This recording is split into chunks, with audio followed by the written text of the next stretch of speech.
Maranatha. El Señor viene. Cristo rechazado anuncia destrucción y los discípulos reaccionan preguntándole: ¿cuándo será estas cosas? ¿Qué señal habrá de tu venida? ¿Qué del fin del siglo? La respuesta a la primera pregunta, el Señor la dio a sus discípulos y fácilmente se puede identificar la respuesta concreta. ¿Cuándo será destruida Jerusalén y el templo y no quedará piedra sobre piedra? Cuando Jerusalén sea rodeada de ejércitos. Así dice Lucas 21, 20 al 24. Entonces muchos morirán, dice el Señor Jesús, a filo de espada, pues la historia cuenta que más de 1 millón de personas murieron en aquel asedio, en aquella conquista del ejército romano a la ciudad de Jerusalén. Pero también el Señor Jesús dijo: y otros serán llevados cautivos. Según Josefo, 97,000 personas fueron llevadas cautivas. Esto aconteció el año 70 después de Cristo. El ejército romano, al mando de Tito, destruyó la ciudad y el templo. Y la segunda pregunta que los discípulos lanzan al Señor: ¿qué señal habrá de tu venida? Abarca Mateo 24, desde el verso 4 hasta el 28, donde el Señor Jesús da varios detalles sobre las señales, pero no las señales antes de su venida, sino más bien debemos tomar en cuenta que estas palabras del Señor anticipan el principio de los terrores que Dios en su ira descargará antes de su segunda venida.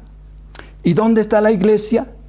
Pues desde Apocalipsis capítulo 4, versículo 1, hasta el capítulo 19, versículos 7 a 9, no se menciona para nada a la iglesia.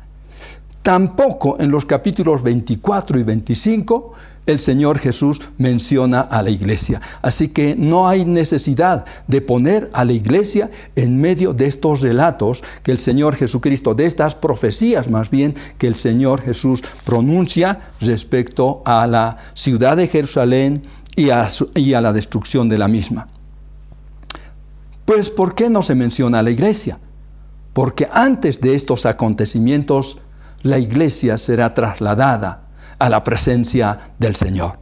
Entonces, ¿cuáles son las señales que sucederán antes de la venida del Señor? Antes de que Dios despliegue toda su ira sobre este mundo incrédulo, inmundo, adverso ante Dios. Mateo 24, los versos 4 al 5, primeramente, nos dicen que surgirán muchos Cristo. Muchos. Y el consejo, observemos, dice: respondiendo Jesús les dijo: mirad, que nadie os engañe, mirad. Tienen que poner atención en lo que les digo, que nadie les engañe, no sean susceptibles a engaño, no sean engañados. Y luego dice en el verso siguiente, verso 5, porque vendrán muchos en mi nombre, diciendo: yo soy el Cristo, y a muchos engañarán. Muchos falsos Cristo surgirán en esa época, y el Señor advierte: no sean engañados. Falsos Cristos, es decir, personas que vendrán en el nombre del Señor. Ya han aparecido personas que se arrogan el título de Cristo. Y Juan en su primera epístola, capítulo 2, versos 18 al 19, dice: salieron de nosotros, pero no eran de nosotros. Son gente que obran por el poder engañoso de Satanás. Según vemos en Apocalipsis, capítulo 13, toda persona que se arrogue el título de Cristo, toda persona que quiera ponerse en lugar de Cristo, obra y aún puede obrar señales y milagros por el poder de Satanás. Observemos en Apocalipsis 13, los versos 13 al 15, que dice: también hace grandes señales, de tal manera que aún hace descender fuego del cielo a la tierra delante de los hombres. y engaña a los moradores de la tierra con las señales que se le ha permitido hacer en presencia de la bestia, mandando a los moradores de la tierra que le hagan imagen a la bestia que tiene herida de espada y vivió. Y se le permitió infundir aliento a la imagen de la bestia para que la imagen hablase e hiciese matar a todo el que no la adorase. Fíjense cómo una imagen empieza a hablar y todavía tiene voz de mando para hacer que maten a aquellas personas que no le adoran.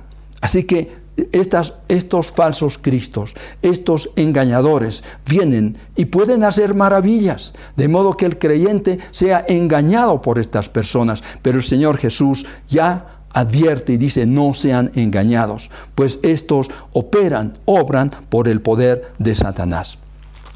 Cuando nosotros observamos en Apocalipsis capítulo 6, porque toda la enseñanza que encontramos en Mateo capítulo 24, la encontramos también un paralelo en Apocalipsis capítulo 6, desde el versículo 1 al 11. Así que hay un paralelo. Ambas cosas, es decir, en ambas porciones encontramos las mismas enseñanzas. Conste que el apóstol Juan escribió Apocalipsis muchos años después de que el Señor había anunciado estas cosas. Él escribió y coincide, ¿no?, con la profecía que el Señor pronunció, que surgirán varios Cristos. Pero, ¿cuáles son los distintivos entre el Cristo y el anticristo?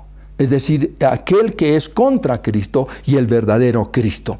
Bueno, en Apocalipsis capítulo 6 encontramos los versos 1 al 2, donde prácticamente nos presenta al anticristo. Y fíjense cómo viene él. Dice: vi cuando el Cordero abrió uno de los sellos y oí a uno de los 4 seres vivientes decir como con voz de trueno: ven y mira.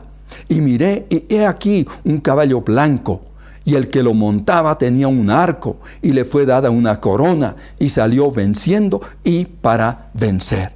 El caballo blanco, aquel jinete que está montado en el caballo blanco, es el anticristo.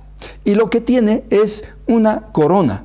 Pero esta corona, aquí en el original, utiliza la palabra estéfanos, es decir, corona. Es cierto, corona, pero es corona de vencedor. Era la corona que se daba a los que vencían en alguna competencia. Además lleva un arco, y el arco siempre muestra la tragedia de la conquista militar. Pero vamos a Apocalipsis capítulo 19 y encontramos al Señor Jesucristo. Observemos los versos 11 y 12 que dice: entonces vi el cielo abierto, y he aquí un caballo blanco, y el que lo montaba se llamaba Fiel y Verdadero, y con justicia juzga y pelea. Sus ojos eran como llama de fuego, y había en su cabeza muchas diademas, y tenía un nombre escrito que ninguno conocía sino él mismo. Diadema. Esto, en vez de estéfanos, que es una corona del vencedor, aquí el Señor Jesucristo utiliza diadema, es decir, una verdadera corona real. Además, Él es llamado fiel y verdadero. Sus ojos son llama de fuego. Él es el Verbo de Dios. Él es el Rey de Reyes y Señor de Señores. Hay predicadores que anuncian día y hora de la segunda venida de Cristo y dicen que fueron enviados por el Señor. ¿Cuántas personas fueron engañadas por estas personas? Pero estos son engañadores que se deben evitar a toda costa, pues el Señor ya nos los advirtió al decir: vendrán muchos engañadores, pero mirad que nadie os engañe. Vendrán falsos cristos, pero no sean engañados por estos falsos cristos. Los versos 6 al 7 de Mateo 24 también nos muestra otra señal. Antes de que venga el Señor Jesucristo, dice: y oiréis de guerras y rumores de guerras, mirad que no os turbéis, porque porque es necesario que todo esto acontezca, pero aún no es el fin, porque se levantará nación contra nación y reino contra reino, y habrá pestes y hambres y terremotos en diferentes lugares. Miren el consejo que el Señor Jesús da, así como antes dijo, no sean engañados. Fíjense que no sean engañados. Ahora Él dice, mirad, no os turbéis, no se amedrenten, no se turben, no se asusten. No, ha de haber rumores de guerras, van a oír de guerras y rumores de guerras. Pero el Señor dice, no es el fin, no es el fin. Se levantarán nación contra nación. Y otra vez, si vamos a Apocalipsis capítulo 6, los versos 3 y 4, nos presentan otro jinete montado en un caballo bermejo o rojo, que significa guerra, porque es allí donde es quitada la paz y pues surge la lucha civil unos con otros, como dice en el verso 7, la primera parte, nación contra nación, reino contra reino. Enemistad entre ciudadanos, guerra civil, desintegración de las relaciones sociales, el amargo odio que debilita sociedades y familias. Desde el año 1899 hasta el 1900 hubieron 48 grandes guerras y después muchas más. Habrá también, dice en el verso 7, la segunda parte, y habrá pestes. Habrá pestes y hambres y terremotos en diferentes lugares. ¿Quién esperaba que el mundo quedaría paralizado, sorprendido por un virus tan diminuto, microscópico, que ha cobrado la muerte de tantas almas en todo el mundo? Tanto países pobres de tercer mundo como países desarrollados no han podido soportar, no han podido hacer frente a esta pandemia del famoso coronavirus, ¿no? Aún con su poder, con todo el poder económico, incluso el poder y las capacidades desarrolladas en tantos campos de la ciencia, de la tecnología, países poderosos no han podido soportar, ¿no? Impedir que muchas vidas sean cobradas por este virus. Luego dice, habrá hambre. Claro, el caballo negro que aparece en Apocalipsis capítulo 6, versículos 5 y 6, tiene una balanza en la mano y se venden 2 libras de trigo por un denario, o sea, por un jornal.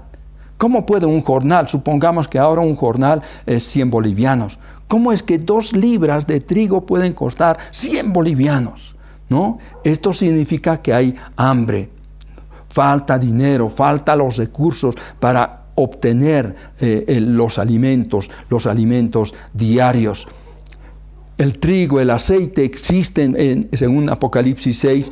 Las plantas, por supuesto, estas plantas tienen raíces profundas, pero el pan, el pescado, ya todo eso resulta ser algo caro. Dios amenaza.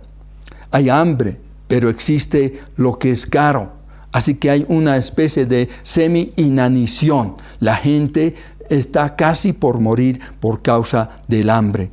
En el verso 7, la segunda parte, la última parte dice, y terremotos en diferentes lugares. Y terremotos en diferentes lugares. Habrán terremotos. Esto está representado por el caballo amarillo en Apocalipsis 6, los versos 7 y 8, que nos hablan de muerte, pestilencia, espada, hambre, mortandad, ya sea por las mismas fieras, muerte, peste.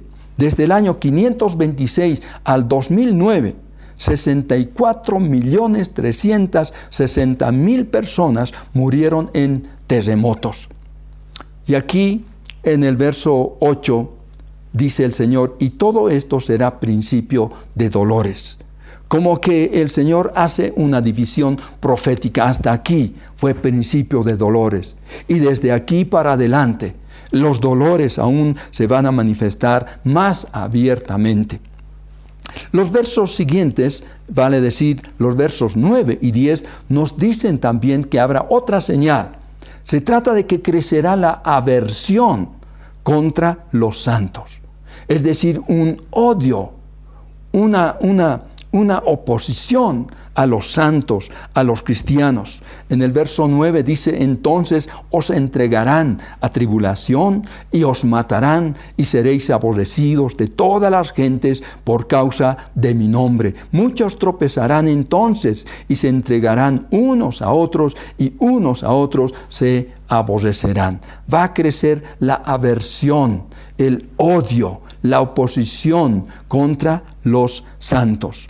Bueno, dice en el verso 9 que les atribularán, ¿no es cierto? Le causarán tribulación, aflicción, angustia. Claro, muchos mártires, muchos creyentes fueron martirizados, es decir,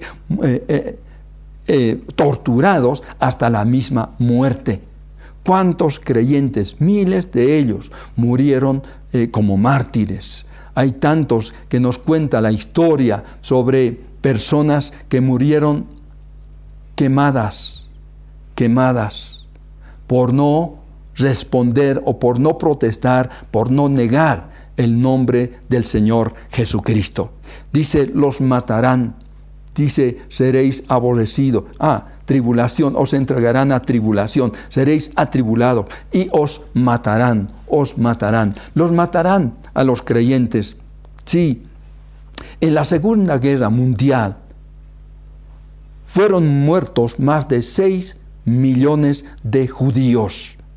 El concepto nazi alemán era que es una raza superior, este es el superhombre y debe dominar el mundo. Y entonces hay que arrasar con todo aquello que no pertenezca a esta raza escogida y superior. Ese era el concepto. Una filosofía, por supuesto, absurda, loca, ¿no? Pero suficiente como para justificar la matanza de tantísimos seres humanos como son el pueblo judío y muchos otros pueblos. También cayeron bajo esta ferocidad, esta crueldad de aquella época del Führer, quien era Hitler. Les aborrecerán, se entregarán unos a otros, se levantarán falsos profetas. En el versículo 11 dice, y muchos falsos profetas se levantarán y engañarán a muchos. Falsos profetas cuyo mensaje no se cumple. Sus enseñanzas pueden apartar de Dios a las personas. Son personas que dicen hablar de parte de Dios, pero en realidad no es la verdad. No son las cosas de Dios las que ellos enseñan, sino más bien cosas falsas, cosas torcidas, cosas totalmente retorcidas de las Escrituras, malintencionadamente interpretadas. Y además en el verso 12 leemos, y por haberse multiplicado la maldad, el amor de muchos se enfriará. Por haberse multiplicado la maldad, el amor de muchos se enfriará. Así que el dominio de la maldad ha de traer como consecuencia el enfriamiento del amor entre los mismos cristianos. Qué cosa más triste pensar que se podía ver antes ese cariño, ese amor fraterno en muchas congregaciones, en muchos lugares donde uno se encontraba con creyentes. Pero parece que ahora se ha enfriado y el trato es más seco, más distante, más duro también. El amor de muchos se enfriará. ¿Qué cosa más triste? Así que esta es otra señal de que se aproxima la venida del Señor, pero antes de su venida se aproxima que aquel periodo de tiempo en el cual Dios ha de derramar su ira sobre este mundo. Crecerá la aversión contra los santos. La gente aborrecerá más y más a los cristianos. Pero en cuarto lugar, Los versos 13 al 14 nos presentan otra señal. Dice: mas el que persevere hasta el fin, éste será salvo. Y será predicado este evangelio del reino en todo el mundo, para testimonio a todas las naciones, y entonces vendrá el fin. El verso 13 dice: mas el que persevere hasta el fin, éste será salvo. Muchas veces se toma este versículo, se saca de contexto y se quiere aplicar respecto a la salvación. Si quieres ser salvo, tienes que perseverar. Entonces depende de tu perseverancia para ser salvo. En otras palabras, depende de las buenas obras para ser salvo. Pero toda la Biblia nos enseña que el ser humano no se puede justificar delante de Dios por sus obras. Es incapaz. Dios nos perdona, nos salva por su infinita gracia y por su misericordia grandiosa. Entonces, ningún ser humano puede ponerse delante de Dios y decir: mira, Dios, cómo he llegado ante tu presencia gracias a mis méritos, a las cosas buenas que hice y sobre todo que perseveré. No, Señor. En este versículo, cuando el Señor Jesucristo dice que el que persevere hasta el fin, éste será salvo. De hecho, está hablando de la salvedad de su vida. El que tenga que perseverar, el que tenga que continuar siguiendo los consejos del Señor para poder salir de este tiempo, de este periodo duro, ¿no? Difícil, en el cual se van a encontrar muchas personas en ese periodo de la tribulación. Ahora bien, los versos 13, más bien el verso 14, el Señor Jesús dice: será predicado este evangelio. Se va a predicar profusamente el evangelio en todo el mundo, abundantemente, ampliamente. Pero ¿cuál es el consejo? Perseverar. Sí, se tiene que continuar, hay que mantener la vista puesta en Dios. Hay que mantenerse firme, puesta la mano en el Señor. Hay que perseverar poniendo la fe únicamente en el Señor Jesucristo. Hay que perseverar porque la apostasía no ofrece ninguna seguridad, pero la fe verdadera persevera. Este es un tema del libro o de la epístola a los Hebreos, donde quien persevera realmente es aquel que es verdadero hijo de Dios. Y quien es verdadero hijo de Dios ha de perseverar, ha de continuar la lucha hasta el fin, aunque le cueste la vida. Sí, la salvación, tenemos que recordar que la salvación es un don de Dios, es un regalo de Dios, es señal del remanente fiel, ¿no? Dios salva a los que Él ama, a los que han puesto su fe en el Salvador. Ahora, un cristiano en Vietnam, dijo lo siguiente: el sufrimiento no es lo peor, desobedecer, esto es lo peor. Y esto es cierto. El Señor nos da el consejo: hay que perseverar, hay que continuar, hay que seguir firme en el camino del Señor, por supuesto.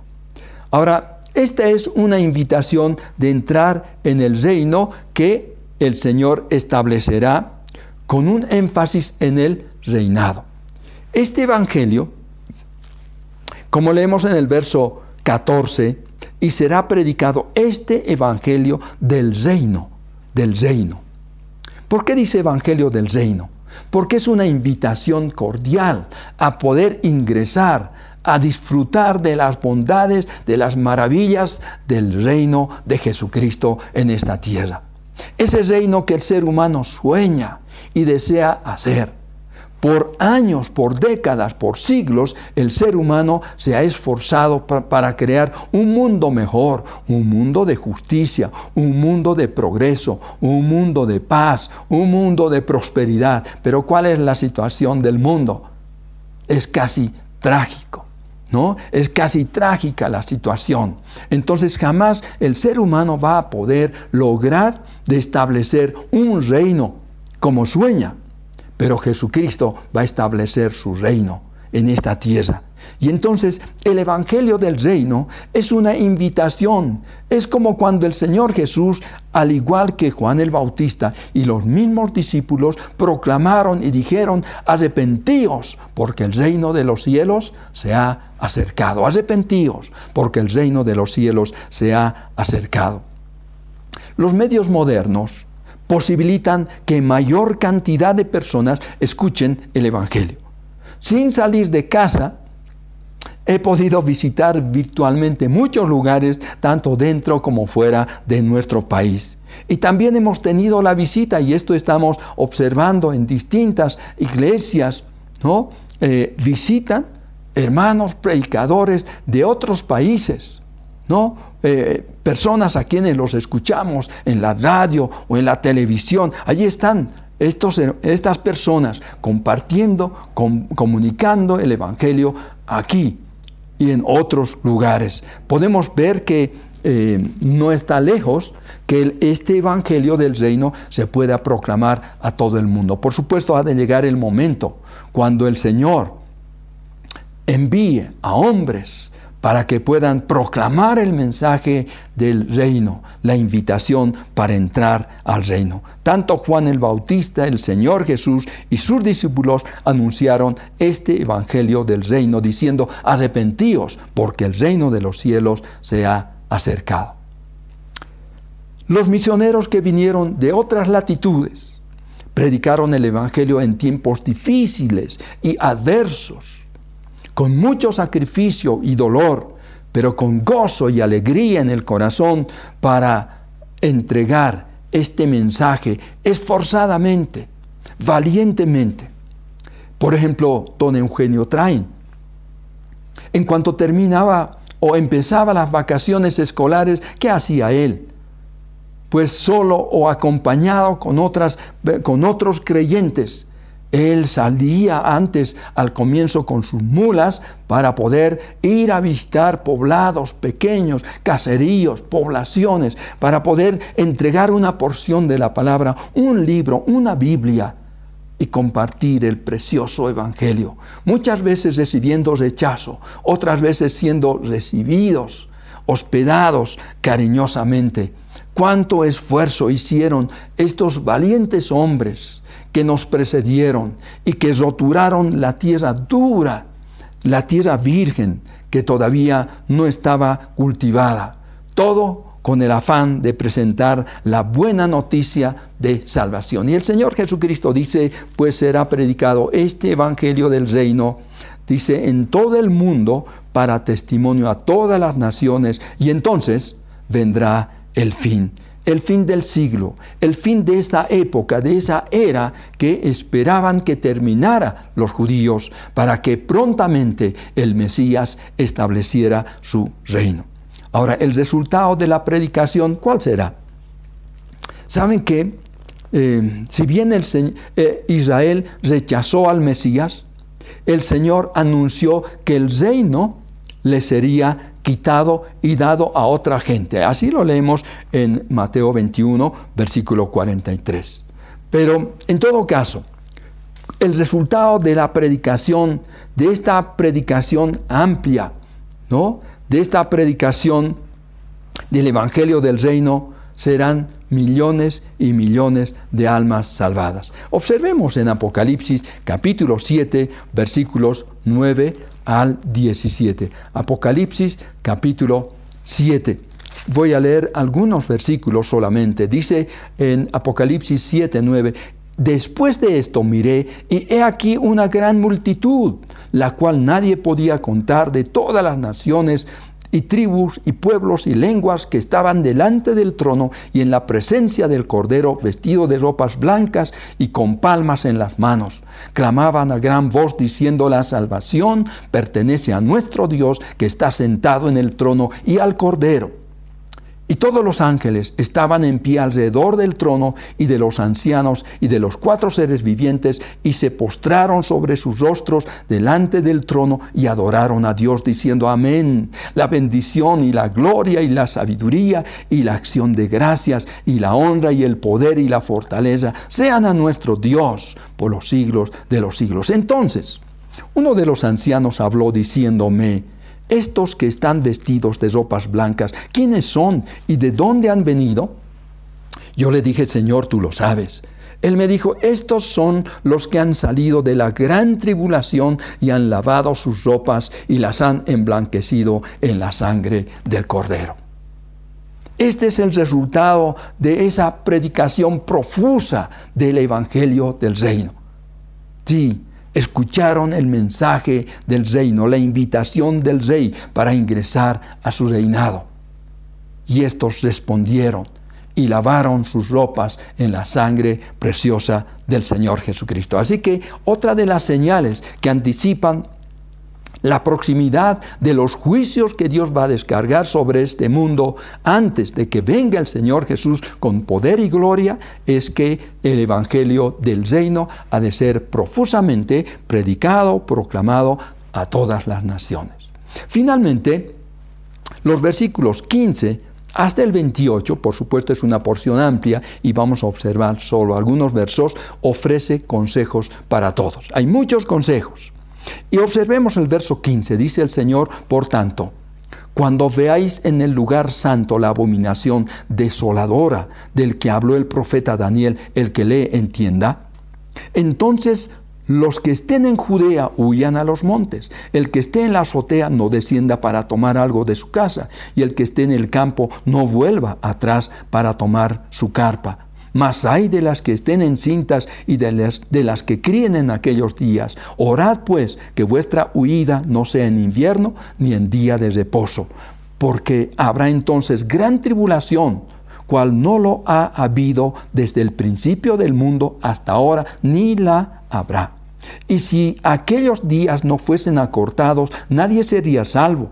Mas por causa de los escogidos, aquellos días serán acortados. Entonces, si alguno os dijere: mirad, aquí está el Cristo, o mirad, allí está, no lo creáis, porque se levantarán falsos cristos y falsos profetas y harán grandes señales y prodigios, de tal manera que engañarán, si fuere posible, aún a los escogidos. Yo ya os lo he dicho antes. Así que si os dijeren: mirad, está en el desierto, no salgáis, o mirad, está en los aposentos, no lo creáis, porque como el relámpago que sale del oriente y se muestra hasta el occidente, así será también la venida del Hijo del Hombre, porque donde quiera que estuviere el cuerpo muerto, allí se juntarán las águilas.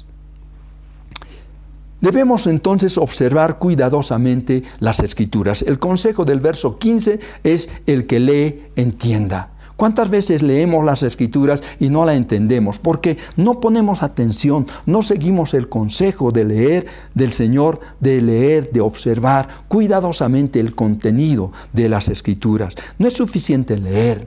Necesitamos captar qué es lo que dice, qué dice Dios, qué nos enseña allí. Ahora, el Señor Jesús hace mención a la profecía de Daniel.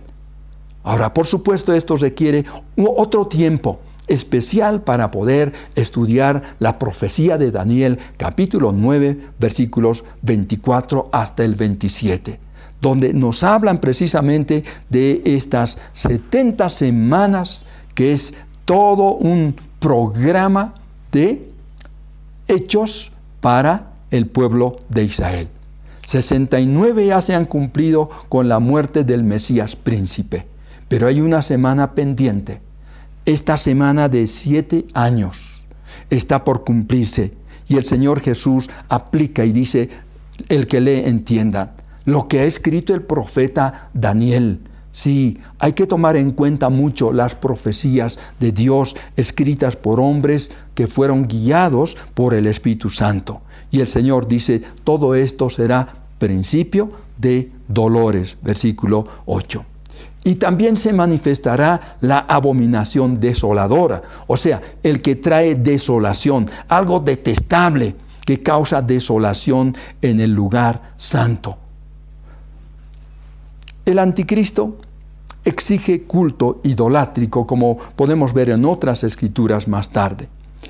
En el año 168 a.C., Antíoco Epífanes profanó el lugar santo, es decir, allí en el templo de Dios, él profanó. Él quiso hacerse pasar por Dios. Pero esta es ya una señal, podemos decir un anticipo de lo que ha de venir todavía en el futuro, cuando en medio de esos 7 años de tribulación venga el anticristo y quiera hacerse pasar por Dios y quiera recibir la adoración. Entonces Israel va a romper relaciones con el anticristo y va a sufrir la persecución y la maldad y la crueldad de éste. Entonces se manifestará la mayor de todas las tribulaciones, como dice el Señor en el verso 21, habrá entonces gran tribulación, cual no la ha habido desde el principio del mundo hasta ahora, ni la habrá. Todo esto no se cumplió en el tiempo con Antíoco, tampoco en el año 70, cuando Tito fue a destruir Jerusalén y el templo. Así que necesitamos leer con atención las Sagradas Escrituras. Y podríamos observar cada uno de estos consejos que el Señor nos da. Pero creo que hasta este punto es suficiente, pues quiero concluir con lo siguiente. ¿Por qué la tribulación? ¿Por qué una y otra vez he mencionado que todas estas señales anticipan la venida de un periodo de tribulación, de juicio, de ira de parte de Dios? Que Dios ha de derramar una serie de juicios que son llamadas plagas también en el libro de Apocalipsis. ¿Por qué? ¿Por qué la tribulación? ¿Cuál es el propósito? 3 cosas muy básicas que tenemos que tomar en cuenta. Será para preparar a Israel para recibir al Mesías. Porque este periodo de tribulación, como nos dice en Jeremías, capítulo 30, versículos 7 hasta el 9, voy a leer Jeremías 30, versos 7 al 9, que dice: ¡Ah, cuán grande es aquel día! Tanto que no hay otro semejante a él, tiempo de angustia para Jacob, pero de ella será librado. En aquel día, dice Jehová de los ejércitos, yo quebraré su yugo de tu cuello y romperé tus coyundas, y extranjeros no lo volverán más a poner en servidumbre, sino que servirán a Jehová su Dios y a David su rey, a quien yo les levantaré. Esto es, entonces, será un tiempo de preparación para Israel. Entonces, en ese periodo difícil que tendrá que atravesar Israel, el corazón del israelita, ¿no?, será ablandado para poder responder, para poder clamar a Dios para que Dios envíe a su Mesías, en vista de que los ejércitos gentiles rodeen la ciudad de Jerusalén.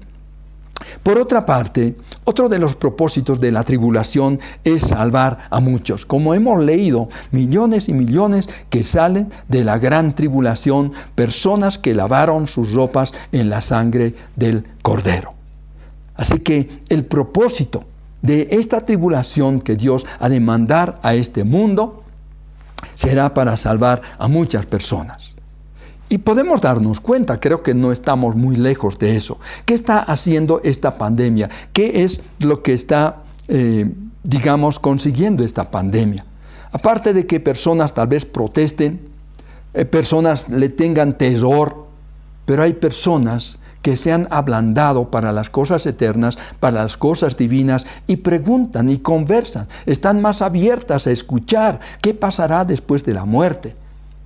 ¿Y qué es todo esto, que es esta pandemia, ¿no? Si quizás anuncia algo, por supuesto en las Escrituras dice el Señor que habrán pestes y todo esto. Entonces, el propósito de este periodo de tribulación es salvar a muchas personas. Por otra parte, según Isaías 26, 21 o Apocalipsis 6, 15 al 17, es para verter la ira de Dios.